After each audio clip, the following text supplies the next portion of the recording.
السلام عليكم. ازيكم؟ النهاردة انا حابب اتكلم معاكم عن واحدة من الكيس ستاديز اللي حققتها في السعودية، وكانت مع تطبيق ليه علاقة بخدمات السيارات. وقدرت ان انا اساعد التطبيق ده ان هو ينقل معدلات اوردراته من 950 اوردر في الشهر، او بنقول من 1000 اوردر لاكتر من 8000 اوردر في الشهر. طبعا الموضوع ده اخد معايا تقريبا من جون او من جان 2024، من اول يناير 2024 لحد جولاي 2025، يعني بنتكلم في حوالي سنة و7 شهور. طيب، خلينا الاول نتكلم عن ال 950 وال 8000 دول. مش مقصود بيهم انستولز، ولكن مقصود بيهم اوردرات حقيقية حصلت على التطبيق. فبنتكلم في اكتر من 8x زيادة في المونثلي اوردرز. طيب، ايه الفيديو ده هيكون ماشي ازاي؟ هعرفكم الاول ازاي قدرنا كنا بنشخص المشكلة اللي موجودة، وبعد كده ازاي كنت ببص او كنا بنبص على الفانل علشان نشوف الدروب اوفس اللي موجودة، وبعد كده ازاي قسمنا المشكلة، او قسمنا الخدمات بتاعة التطبيق لأكتر من خدمة بدل ما بنتكلم عن التطبيق بشكل عام. وبعد كده اتكلمنا، او بعد كده هنتكلم عن ازاي بنينا العروض الجديدة والرسائل التسويقية اللي استخدمناها في الاعلانات بتاعتنا، وبعد كده السكيلينج تم ازاي. فاول حاجة خليني اديكم فكرة عامة عن التطبيق. هو تطبيق خدمة عربيات. العميل بيقدر يطلب الخدمة من التطبيق، بعد بيعمل انستول، بعد كده بيعمل ريجستريشن، بعد كده يختار الخدمة اللي هو عايزها، بعد كده يطلب، وبعد كده بيدفع في خدمات، بيدفع اونلاين على طول، وبعد كده الفريق بيروح له عشان يعمل له خدمة العربية بتاعته عند بيته. وفي بعض الخدمات كان الدفع بيحصل بعد ما الخدمة تتم من الفريق، علشان كانت خدمات اسعارها غالية شوية. فرحلة العميل زي ما قلت كانت بتبدأ تحميل ريجستريشن، بيختار السيرفيس، يختار البيمنت وبيدفع، او لو خدمة الدفع فيها بيكون بعد بعد ما الخدمة بتتم بيدفع بعد ما الخدمة بتتم. التراكنج اللي كان موجود كان موجود بيقيس انستولز، يعني كان في ادجاست موجود، بس كان بيقيس انستولز وبيقيس كوست بس. التشانلز اللي كانت موجودة وشغالة سناب شات، تيك توك، وكانت معظم المسجز اللي موجودة على الكامبينز كلها جينيريك مسجز، زي أفضل تطبيق سيارات، أو أفضل تطبيق خدمات سيارات في المملكة. آه، وطبعا الكرياتيفز كلها كان ستاتيك وموشن جرافيكس. تاني حاجة الخدمات، رينج الخدمات.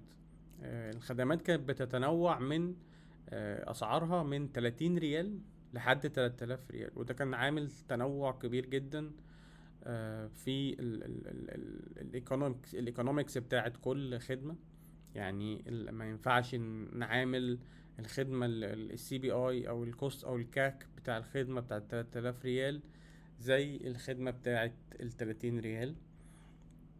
حاجة تانية، كان التطبيق كان وانس ما اليوزر بينزل وانس ما اليوزر كان بينزل التطبيق، كانت اول خطوه بعد كده ريجستريشن. فلاحظنا ان 55% بس من اللي كانوا بيعملوا ريجستريشن كانوا بيعملوا اد تو كارت، which is نسبه قليله جدا، لان الريجستريشن في مرحله في الاول خالص في اول الفانل، و45% كان بيدروب اوف من الكارت.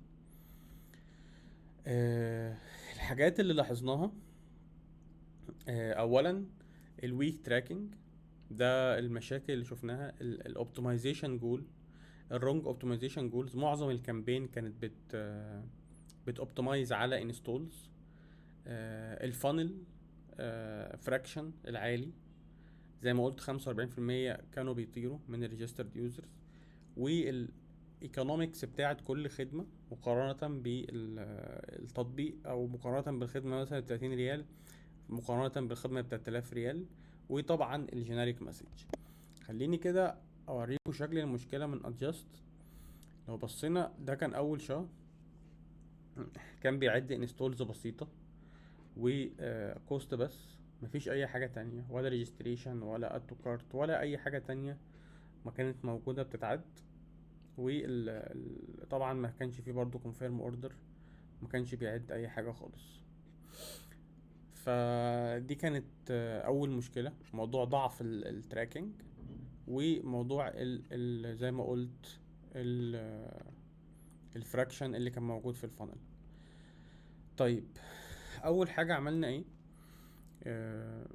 ابتدينا نشتغل ان انا عملنا امبلمنتيشن لكل الايفنتس اللي خاصة برحلة العميل: ريجستريشن، اختيار الخدمة، الاد تو كارت، التشيك اوت، والاوردر كونفيرم.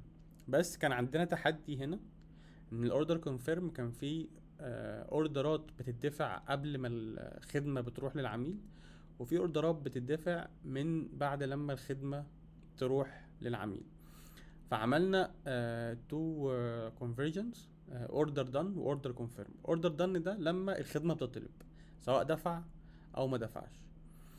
بقى في ايفنت تاني جديد اسمه اوردر كونفيرم، ده بيفضل بيندنج في الخدمات اللي هي العميل بيدفع فيها فلوس لما الخدمة بتتعمل.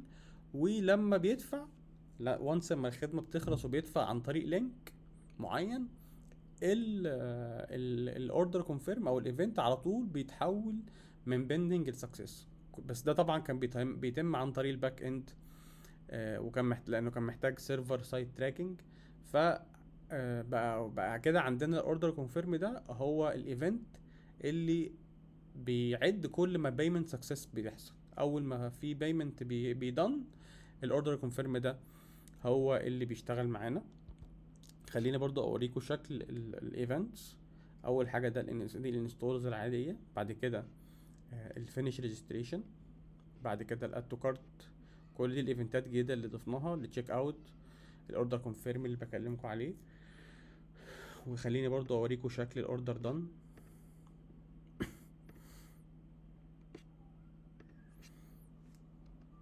اوردر دان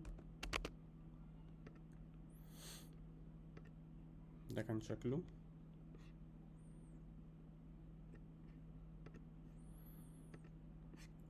ده لما اليوزر بيطلب الخدمة.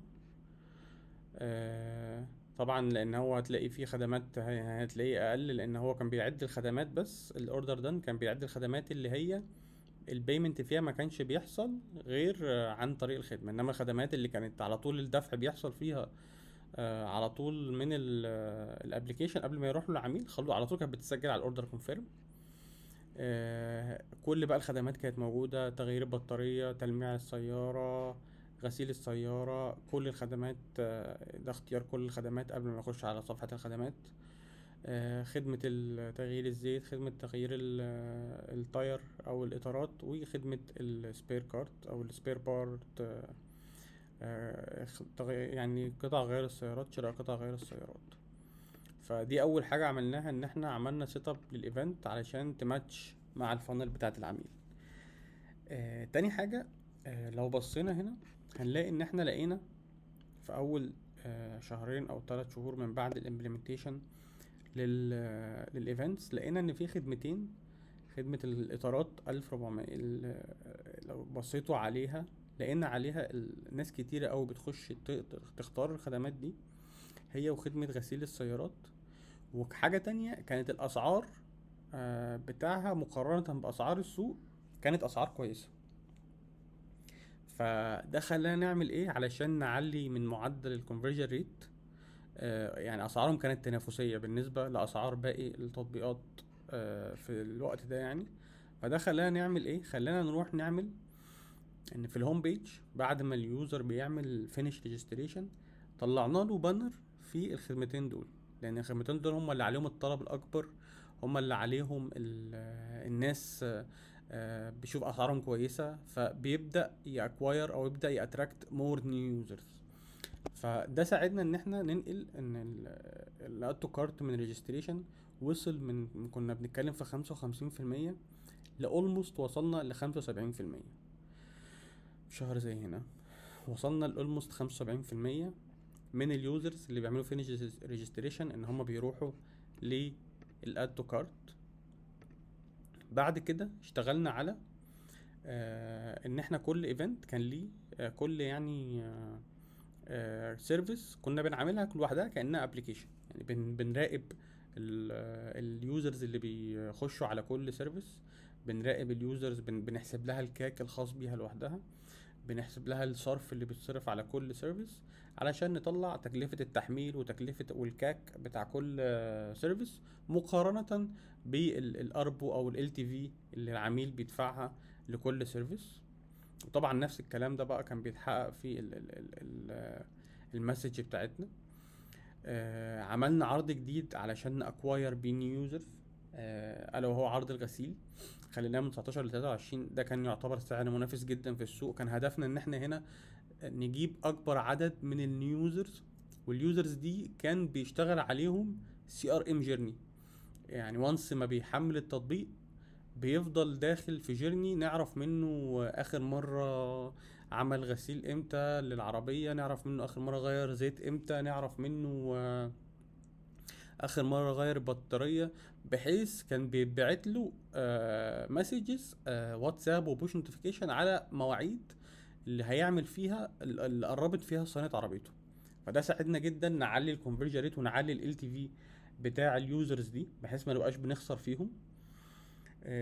تاني حاجة غيرنا المسج. بدل ما كنا المسج بتتكلم على افضل تطبيق لخدمات السيارات في السعودية، ابتدينا يعني نعامل كل خدمة كأنها برودكت لوحدها، وقعدنا نجيب البين بوينتس اللي موجودة في كل مسج وفي كل خدمة يعني، ونبدأ نعرضها كمسجز بنوصل بيها للعميل علشان نقنعه ان هو يخش يشتري الخدمة دي.